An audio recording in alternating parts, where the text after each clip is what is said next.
domestic violence, anger, sickness, death. All of this from one thing. It is. That's it. There's my answer. There's my answer to my self-esteem, my self-confidence, my self-worth, my identity crisis.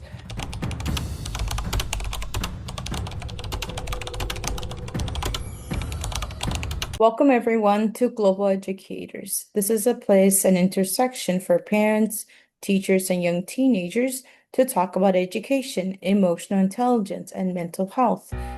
Today's episode is about achieving inner peace, recovering from substance abuses.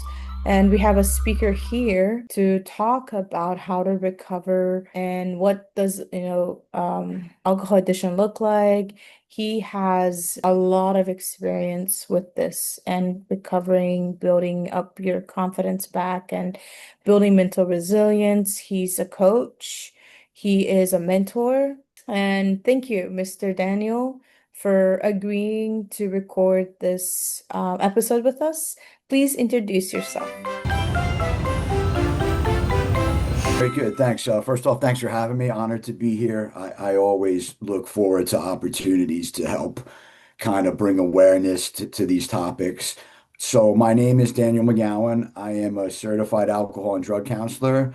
I'm a motivational speaker, certified in clinical interventions. I recently published my first book, which is geared towards helping people find inner peace in the recovery process, whether that's mental health, substance abuse, whatever they're trying to kind of find that recovery piece in. And I'm a husband, I'm a father, and I had my own long struggle with substance abuse and mental health, which kind of propelled me to get into this field and get very active and just try to bring as much awareness and education as possible. So thanks for having me. Honored to be here. Thank you. I'm honored to have you here. Thank you for being so vulnerable. So let's talk about alcohol addiction.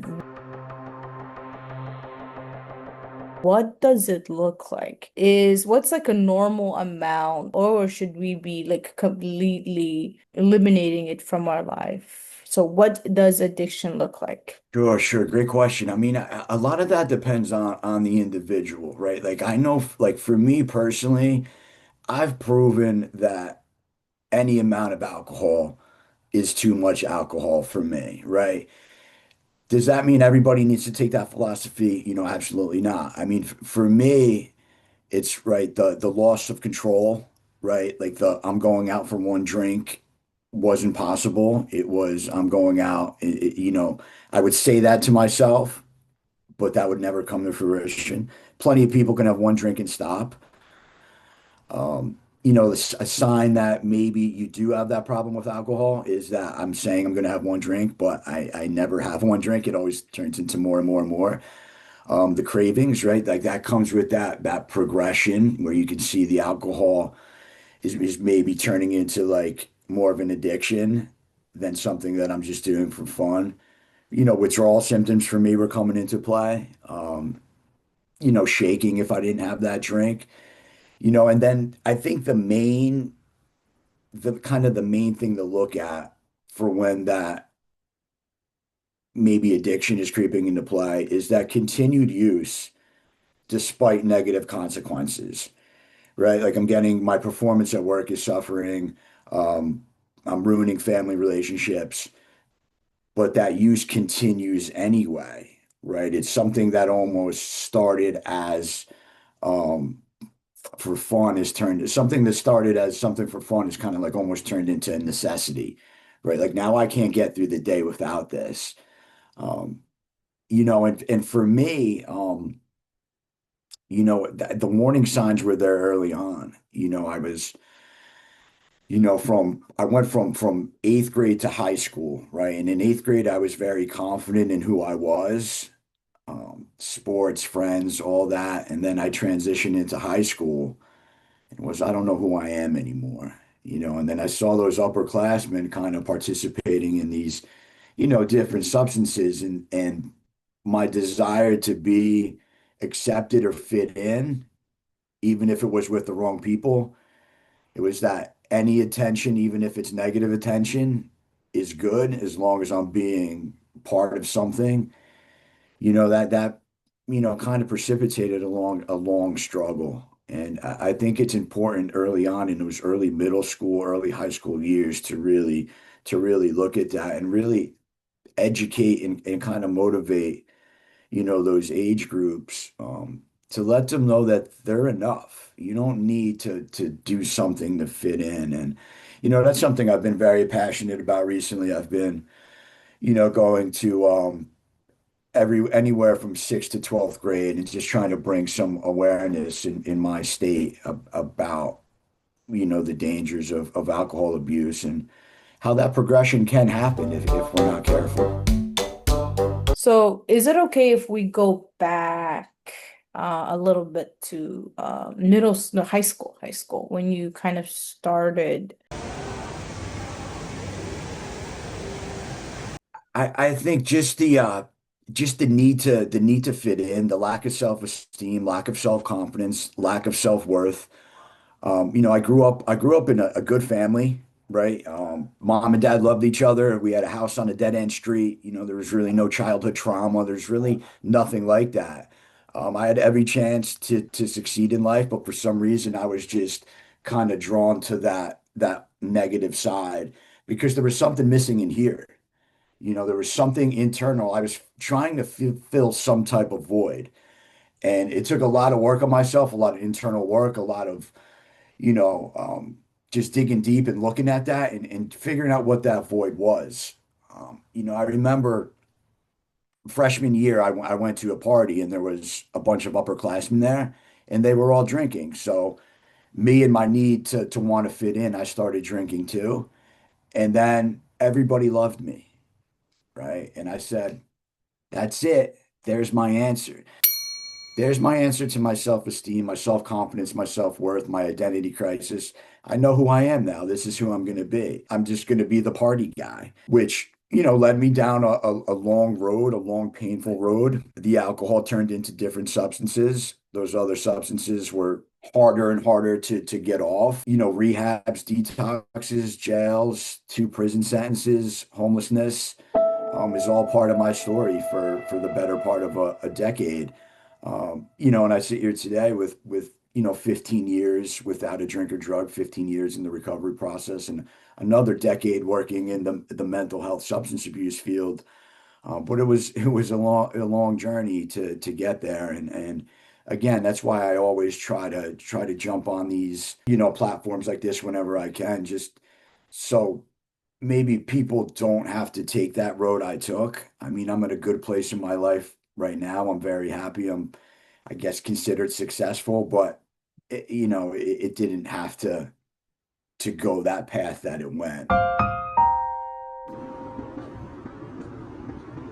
If someone No, no. already, if teenagers already kind of tried it, if you are at that stage, what are some ways that they can get out right now?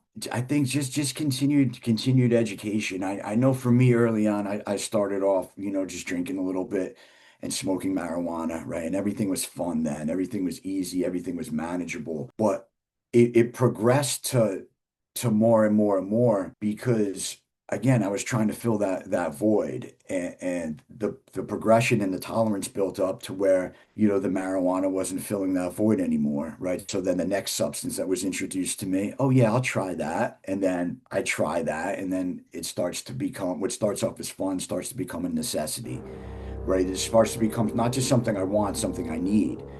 And I think a lot of times in the early, the middle school, high school years, children say, oh, that's not going to happen to me. Right. That's not going to happen to me. That happened to that guy, but like I'll be able to control that. I'll be able to have a couple drinks and that's that. I'll be able to just smoke some marijuana and that's that. It's not going to progress to anything else. And I said the same things, um, but it did. And again, I think a lot of times we use that substance to to to fill that void, and it's important to f figure out what that void is. Right. I say like a lot of times the drink or the drug becomes a solution to something else. We got to look at what that something else is. Um, I could say, right, like, oh, I'm coming on this platform today. I'm a little nervous, right, a little anxious. If I have a drink, it's going to take those nerves away, right? So then that drink becomes my solution to my anxiety, to my nervousness. But then that progression goes on and on and on and on. And what happens is the drink wears off. That original problem is still there. And now I have this growing substance abuse problem. Now I have two problems because I didn't want to, find some healthy coping skills to deal with the first problem. Let me find a healthy way to deal with my anxiety. What's a healthier way to deal with my depression? What's a healthier way to deal with my childhood trauma or my PTSD? Right? Like if, oh, I've maybe there's somebody out there who's got some trauma growing up, and that drink or that substance helps them not think about that trauma, right? Because that stuff is heavy. But what happens is that drink or drug progresses, the trauma's still there, and now we have two problems because we didn't want to find a healthy way to deal with the original problem, the PTSD, the trauma, the guilt, the grief, the shame, the loss, whatever it is. Maybe it's, somebody important in my family passed away, and I don't want to deal with the feelings and emotions associated with that because it's very heavy, it's very difficult. I don't want to be vulnerable. And that substance, that drink, that drug, whatever it is, blocks that out.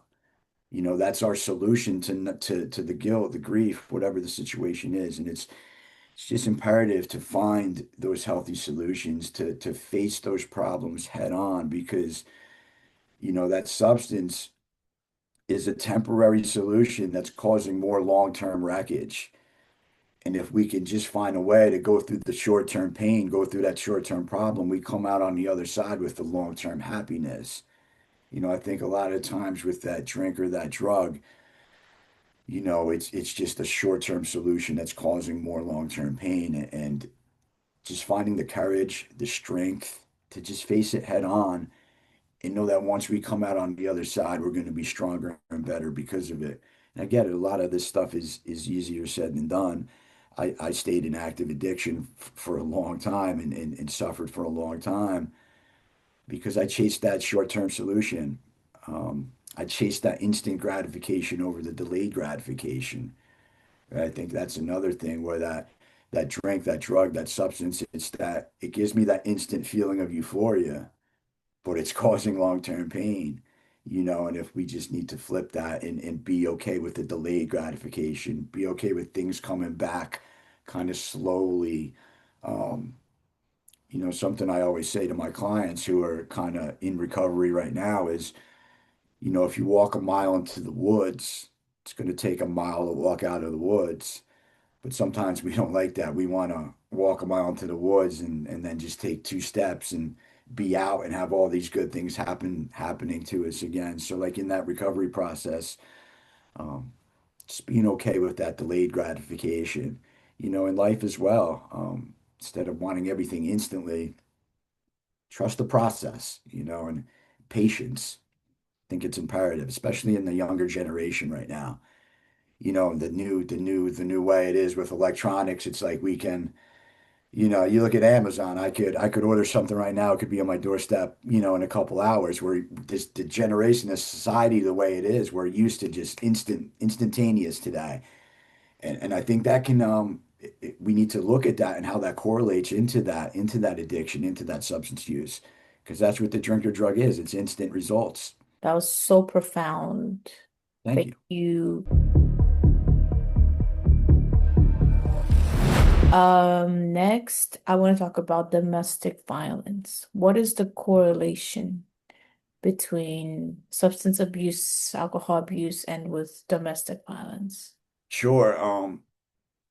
So let me start with this, right? So like, not everyone, who is, in alcoholism or addiction, um, is going to be violent, is going to, partake in crime or domestic violence or anything like that. But there's definitely a correlation there, right? We'll start with the domestic violence. I think a lot of the times when the drinking or the drug use progresses to, addiction, right, progresses to alcohol use disorder or substance use disorder, a lot of times the toxic relationships comes into play as well. I'll focus solely on alcohol for right now. What does alcohol do? It makes us make poor decisions, kind of lowers our inhibitions. If there's any like kind of pre-existing maybe anger, the alcohol is going to intensify that. It's going to make us irrational, right? Which can lead to that domestic violence.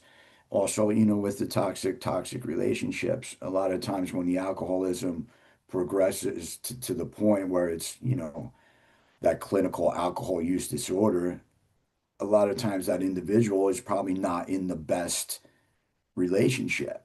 A lot of times it's that codependent relationship where that other person is also maybe struggling with that drink or drug, which kind of makes that perfect storm for altercations to happen, right? And then when if we have, say we're in an argument, right, and alcohol's involved, a lot of times it can precipitate that argument to go in a different direction and turn violent, which is where that domestic kind of violence comes into play. Again, not everybody that drinks is going to be aggressive, is going to be violent, is going to, reach out in anger, but it definitely kind of can precipitate it at times, especially if there's some, pre-existing anger already there. Let's talk about crime. Is addiction a catalyst for crimes? 100%. Kind of similar. Let me just start off with the disclaimer, right? Not everyone in addiction or alcoholism is going to go commit crimes, but I mean, it does come with the territory. Um, we could focus on alcohol, right? Again, poor decision making. Um, Maybe I decide to drive home when I know I shouldn't be driving home, right? The chances of a DUI, a motor vehicle accident. Um, Again, we go back to anger. If there's somebody who maybe kind of already struggles with the anger, that drink is going to intensify that, which can lead to, assaults, things of that nature. Um, we want to explore the maybe the drug side, right? To when I was at my worst, um, heroin is what brought me to my knees. And in that active addiction, right, like I wasn't able to hold down a job, right? So what do? I have this substance that I'm addicted to that if I don't use, I'm going to be very sick all day. I can't hold down a job. I have no money. So what am I going to do? I'm going to turn to crime, right? Whether it's shoplifting, burglaries, robberies, um, because people need that money. They need that money to buy that drug that they're addicted to. Because if they don't have that drug, they're going to be very, very sick all day, and it's that vicious cycle. Um, then we can look at on a larger scale with drug trafficking and all that, which that whole world of drugs, just from the selling and buying of it. I mean, it's crime is tied in on a very, very relative basis. It could be something as, again, we could go as small as, you know, shoplifting to as big as, drug trafficking. It's all correlated. Um, and again, I'll go back to me, right? Like I said earlier, I grew up in a suburban family with every chance to succeed. But when I put that drink or drug in me, all bets are off. And now my decision making is just, my brain chemistry is altered. And now I'm just making poor decisions. I'm doing whatever I can to get that drink or drug. And a lot of times I say, right, like that's not how I was raised. And a lot of times with the recovery process, it's not about becoming who we were meant to be. It's about unbecoming all those things we were never meant to be and just getting back to who we really are before that drink or drug kind of hijacked us and took us in that direction. Um, but yeah, I mean, crime with the substance abuse unfortunately goes hand in hand and, definitely leads to some, negative consequences. I mean, I was in and out of county jails. I've done two state prison sentences. And again, I always say this, it's not because I'm any type of, gangster or tough guy. It's just because I put that drink or drug in me, my brain chemistry is altered, and I don't know where I'm going next. Crime prevention. What are ways teachers or parents educate young people? I think just like like what you're doing, like you said early on, um about having a almost kind of having a lot of similar topics over and over again, and what's the point? Well, the point is to just really hammer that message home. Just I don't think there's anything as like too much education or too much awareness, right? There's power in self-awareness. Once I'm aware, I can't become unaware, and that's then I have no excuse. I can't, like, that child can't say, "Oh, I didn't know." Well, yes, you did, because we've been beating this into your head for weeks or months or years now. Now it's just what are you going to do with that information? Um,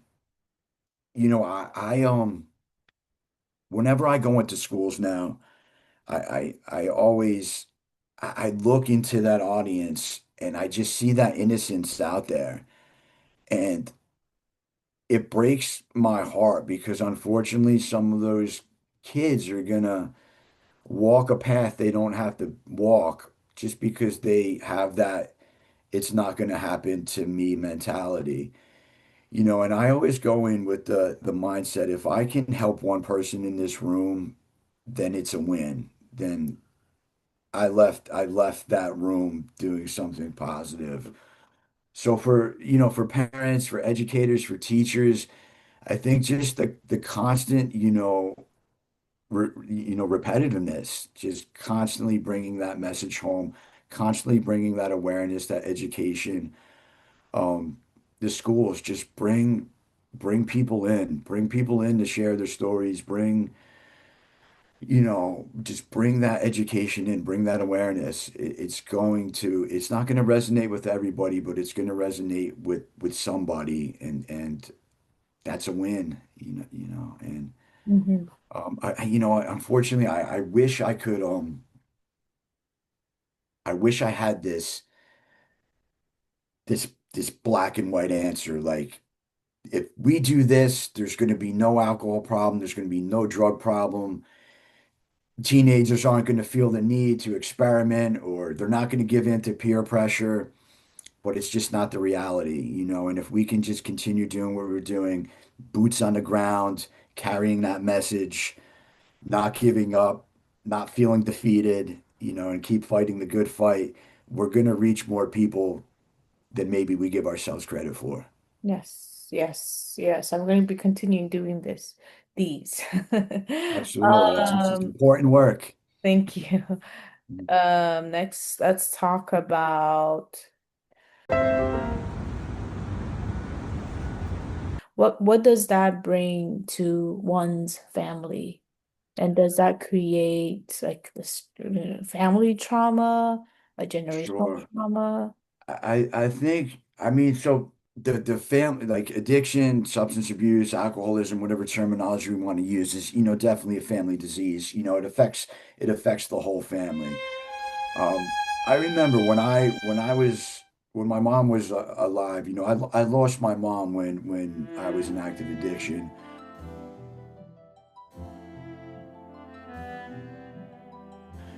which is something I really had to process in recovery when I got into recovery. But in certain things, I can close my eyes and rewind and go back to certain moments in my past, whether it's 15, 20, years ago, and I can put myself right in that room. And I remember my mom telling me, she said to me, whenever the phone rings at night, she is preparing herself for a phone call saying, "Ma'am, we're sorry, your son is no longer with us."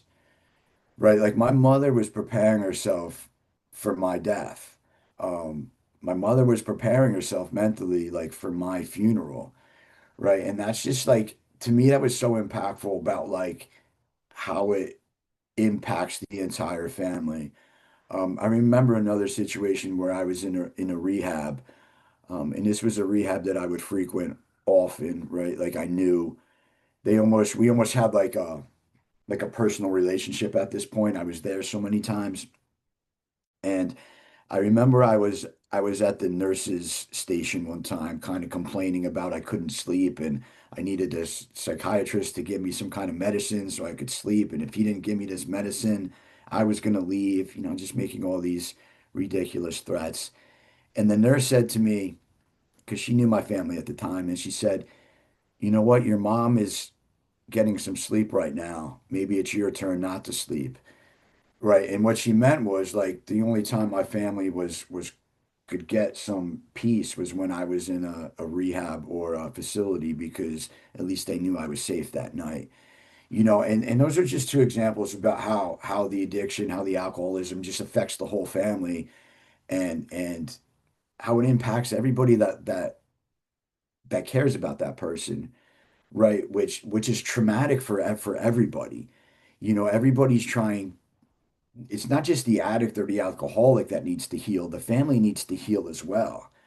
Um, a lot of times I like to word it like my family had PTSD because I was a part of their life, and they needed to heal from their own stuff that I caused, and then a lot of times with on the flip side with the generational trauma, if you look at say a child who grows up in that addict or alcoholic family, and that's what they see. They see mom, they see dad, they see uncle, they see aunt, and all they're doing is turning to alcohol to deal with their problems or whatever it is. It becomes normalized, and they think that's what every family does, right? That's what's supposed to happen. I know I think a lot of times when we're children, we think everything that happens in our family, that's normal. That's what goes on in every family. And then sometimes we get older and we're like, oh, wait a minute, like that wasn't supposed to happen, and that child sees that and can lead, it just can lead to that generational kind of like spread throughout the family. Like, this is how we deal with our problems. These are the solutions, and again, just healthy coping skills, getting children, get providing education as early as possible, and getting ahead of it. Something a philosophy I like to kind of just live my life by is being proactive, not reactive. And I think a lot of times with the addiction, with the substance abuse, we're reactive. Like, oh, this child is starting to experiment with this substance. We gotta crack down and talk to them. But if we can just get ahead of that, then we won't have to be so reactive. We're already ahead of things. But the family dynamic definitely it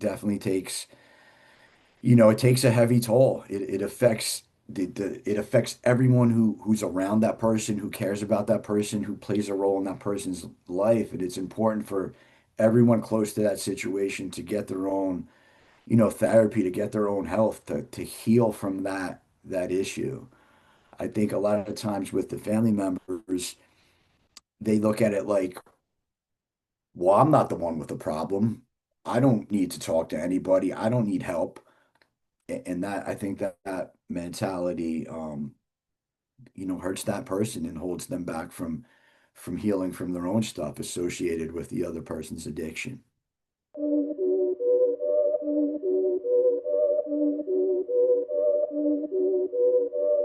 Is there a period once leave everything behind and remain sober?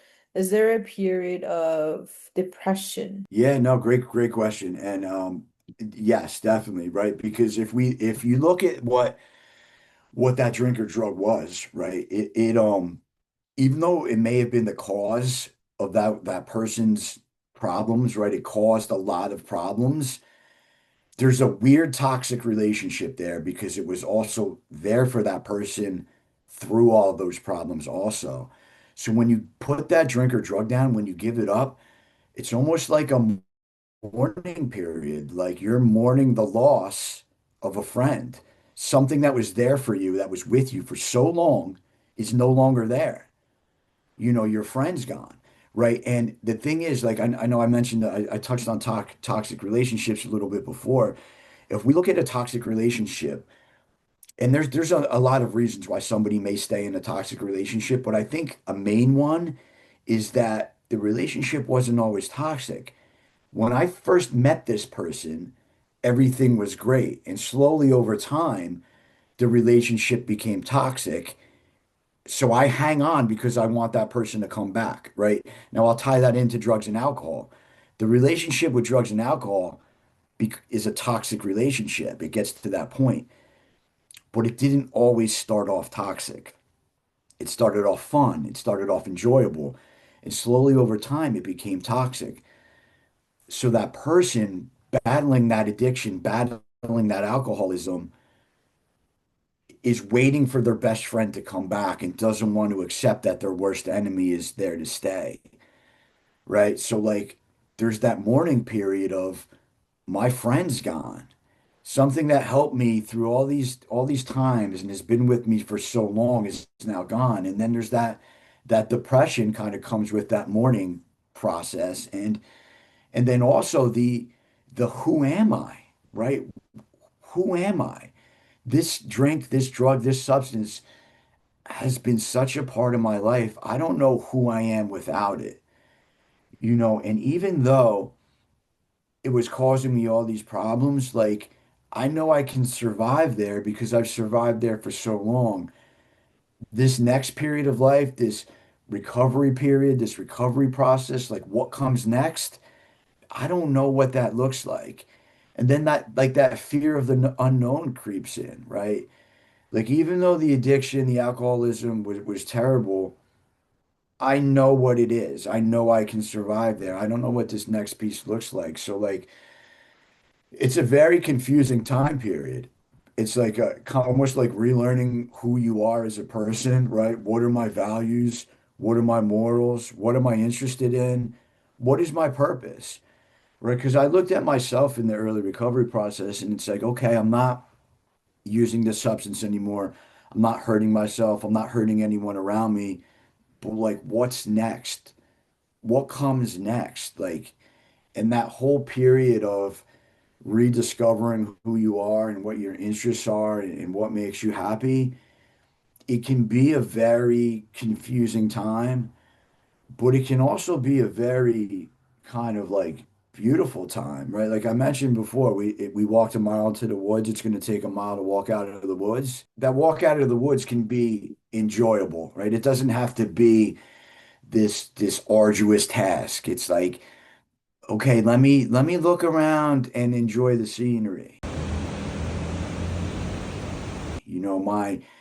My brain, my viewpoints, physically, mentally, spiritually, I've been broken for so long with this substance abuse, with this addiction. Let me look around and see a sunset for once and just enjoy the view, enjoy that walk out of the woods, enjoy that journey of to that rediscovery of or self-discovery.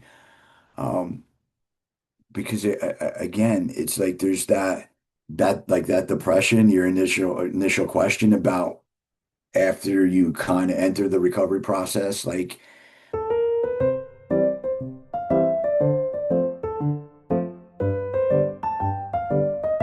that loss of the friend. And how do I replace that, right? I was using this to fill a void for so long, and now I need to find some better, healthy coping mechanisms to deal with life on life's terms, right? Like that's a phrase that floats around the recovery world a lot, is just living life on life's terms and accepting what comes to me, um, and understanding that I may not agree with everything that happens, but I'm not calling the shots, and just kind of taking what comes and dealing with things as they come and not feeling that need to, again, use that drink or drug as a solution to life's problems. Because that's what the addict and alcoholic does, right? Like you get to a point in the recovery process where drugs and alcohol are no longer your process. So why do people relapse? Why do they then go back to drugs and alcohol? Because it's a solution to something else. a terrible solution, but that's the solution they've always turned to, right? Again, going back to whether it's guilt, grief, shame, anxiety, depression, trauma, PTSD, boredom, complacency, that substance becomes a solution to that. And it's important to find healthier solutions to that. During and after, how can family members support mental health? Hmm. Be a like an extreme support system so there is no relapse. Yeah, yeah, very, very good questions. Again, I think it gets back to the family member also has to get kind of mentally healthy as the addict or the alcoholic gets mentally healthy, because again, it's a family disease and it affects everyone close to that situation. So there's programs out there, right, called so obviously there's like Alcoholics Anonymous, Narcotics Anonymous for the person struggling with substance abuse. There's also programs designed for the family as well, where they can kind of have their own support dealing with the client, whether they're in or that individual, whether they're in active addiction or in early recovery. And something my father did, which I I'll be forever grateful that he did this, was he started going to, Al-Anon and Nar-Anon, which those meetings are designed for family members who are dealing with people in active addiction, active alcoholism. And what happened was he got his own support system. He got his own education on the disease of addiction. He understood that addiction, alcoholism is a disease. It's not that I was just choosing to live that way. I was choosing to hurt myself and hurt everybody around me. Um, and he got educated on the topic as well. And what happened was our relationship drastically improved because of that. My mother, on the flip side, right, was nothing negative about my mom. Loved my mom, but she was a stubborn woman, to her own admission, and her mentality was, I'm not the one with the problem. Why do I have to go to meetings or go talk to people, And, our relationship suffered because of that. Right now, I'm not blaming my mom for our relationship struggles. Obviously, that's all on me. Um, but there are programs out there designed to educate the families. And I think it really helped my dad, really benefited my dad. And, he learned certain things. He learned how to set boundaries, right? He learned about enabling and finding that balance between tough love and enabling, right? I think that's a big struggle for families. It's like, well, my son's in active addiction. What do I do? Do I kick him out of my house, knowing he's just going to be homeless on the streets? Or do I let him live in my house, knowing he's just doing drugs in his bedroom right now? Like, which one is it? And just trying to find that balance in the middle is a struggle for families. My last prison sentence, right? When I started off in my county jail before I went down to state prison, and the county jail was relatively close to my father's house. And he would come visit me, every couple weeks when there was visiting hours were offered. I just real quick because I remember this. It always jumps out to me when I talk about this. Every week when he came and visited me, he looked older and older, right? And I could see more gray hair and he was moving slower and slower. And I recently just lost my mom. My mom recently passed away and I'm now incarcerated again. And I remember saying to myself, man, I lost my mom when I was in active addiction, and now there's a chance I may lose my dad when I'm incarcerated. And that just really scared me. And it gave me that motivation where I said to myself, whenever I get out of this nightmare, I've really got to give this thing an honest shot to make this right. Because again, going back, I grew up in the suburbs with every chance to succeed. And this is where my life has gotten me. And then when I went down to state prison, right, like it was too far away for my dad to visit me. Um, and I made a personal decision to kind of just really limit like phone calls and things like that, because sometimes it's just counterproductive when you're having too much maybe communication um, with the outside world. But something he did was he would send me mail. He would send me like and it was never like a letter or anything. My dad wasn't really like a letter writer, but he would send me like just like motivational quotes in the mail and just like positive things, which kind of just gave me that strength to kind of, keep going and keep grinding and understanding that, despite all the negative things I did, he was still there. He was still there for me. And when I finally got out, he let me move back into his house, and he said, "This is your last shot." And he said that a couple times in the past, right? But I knew when this time when he said, "This is your last shot," I knew he meant it, and I said to myself, I've really got to hit the ground running and make this thing work. So I think it's also tough though for the families because sometimes there's like so much damage has been done. There's so much wreckage there. Sometimes that addiction can progress to where the son or the daughter or whoever it is, stealing money from the family or whatever it is, and the family struggles with, wait, I'm supposed to still be in their corner and support them through this? Like they did this, and this, they're on their own right now.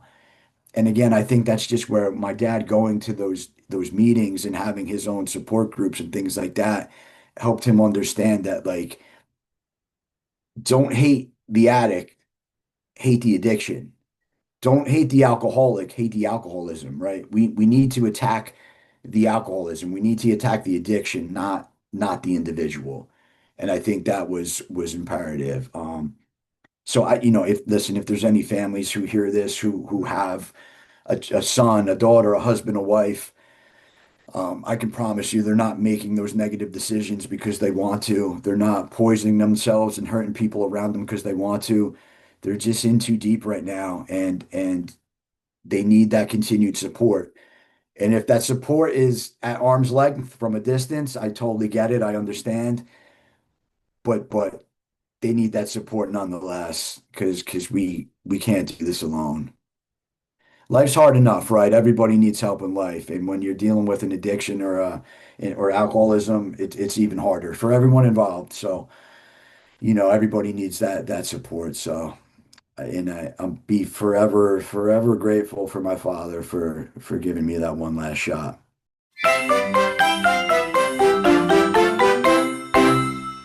You're Um, welcome. the next section is about preventative tips and self-help Yeah. tools. What are some Sure. ways someone can help themselves, stay away from addiction, or if they are, like what can someone do to reach out for help? I think we like people like me and you, we need to just continue our education, continue our motivation, to again get ahead of things, like be proactive, not reactive. There's a lot of self-help organizations out there. For me, the thing was that really worked for me. I told you I came home to my dad's house and I knew that was my last chance. And I threw myself into the Alcoholics Anonymous program. Um, and I met a lot of older gentlemen who kind of put me under their wing and loved me until I learned to love myself again because I think in the early recovery process for me, I'm coming straight out of prison, all this destruction and damage I caused to everybody around me, my self-esteem, my self-worth, my self-confidence, all were suffering. And just finding that group of like-minded people, right? Because family support's great, peer support is great, but getting that support from people who have actually kind of walked that same path you have walked is important. Um, and that made a huge difference for me. And I sit here today with over 15 years in recovery, 15 years without a drink or a drug, and some of those men that I met 15 years ago are still important pieces of my life today. They were at my wedding. We still continue to support each other to this day. Um, I think developing healthy coping skills, right, is like super important. Um, Again, the first, I think there's so much relapse associated with the recovery process.